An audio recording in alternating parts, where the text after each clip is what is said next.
இதுக்கு முன்னாடி நிறையா வீடியோவில் நான் சொல்லியிருக்கிறேன், பட்டாசு வெடிக்கும் போது பார்த்து வெடிங்க, அது ஒரு ஆபத்தான ஒன்று அப்படின்னு சொல்லிட்டு.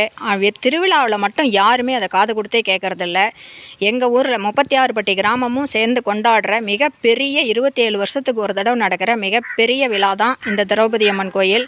அது எல்லாருமே டிவியில் பேப்பரில் பார்த்துருப்பீங்க. மிகப்பெரிய கொடூரமான துயர சம்பவம் நடந்து போயிடுச்சு. அது நடந்திருக்கவே கூடாது. ஏன்னா 27 வருஷத்துக்கு ஒரு தடவை 36 பட்டி கிராமம். முதல்ல இந்த திருவிழா என்னான்னு நான் சொல்கிறேன்.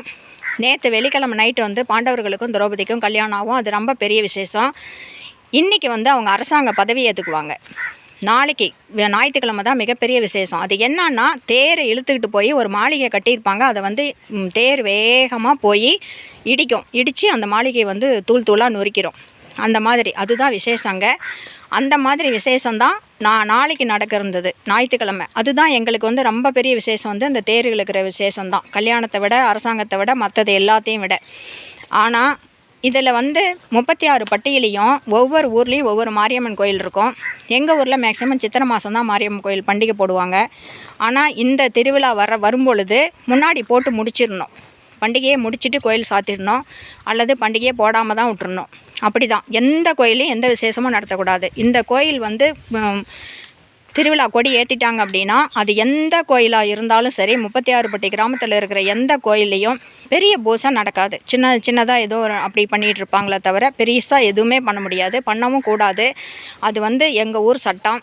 ஆனால் சேலம் மாவட்டத்திலே நடந்த மிகப்பெரிய ஒரு துயர சம்பவமாக நடந்து போயிடுச்சு.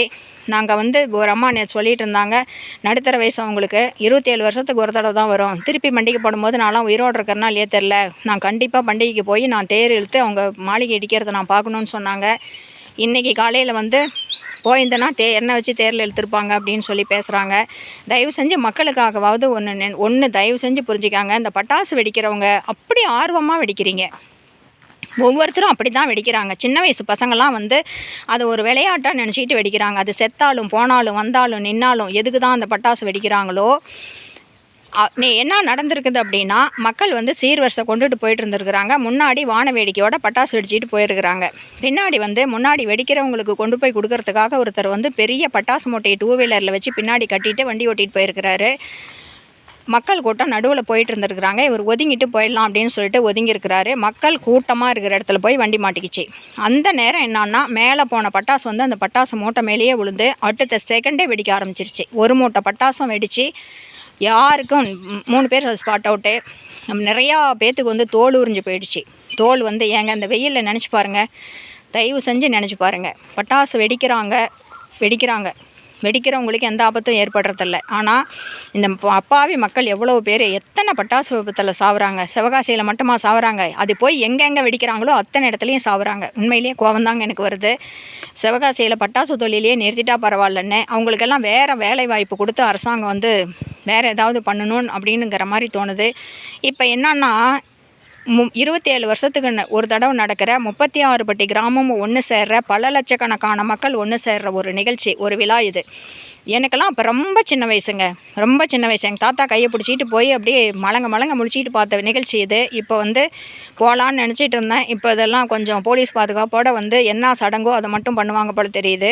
சிறப்பு இல்லை, சிறப்பாக செய்யவும் முடியாது. ஏன்னா பெரிய துயர சம்பவத்தை ஆரம்பத்திலேயே எப்படி நடந்துச்சுன்னு தெரில. இது கடைசியாக நடந்திருந்தால் கூட கொஞ்சம் சந்தோஷமாவது இருந்திருக்கும்.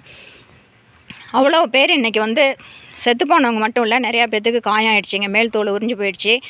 அதனால் யார் பட்டாசு வெடித்தாலும் உங்களுக்கு தெரிஞ்சால் கூட நீங்கள் போய் தடுத்துருங்க, தயவு செஞ்சு தடுத்துருங்க. அந்த பட்டாசை மூட்டையாக வைக்கிறது பெரிய துயர சம்பவங்க. இது நான் எப்படி சொல்லட்டும்னே எனக்கு தெரியல.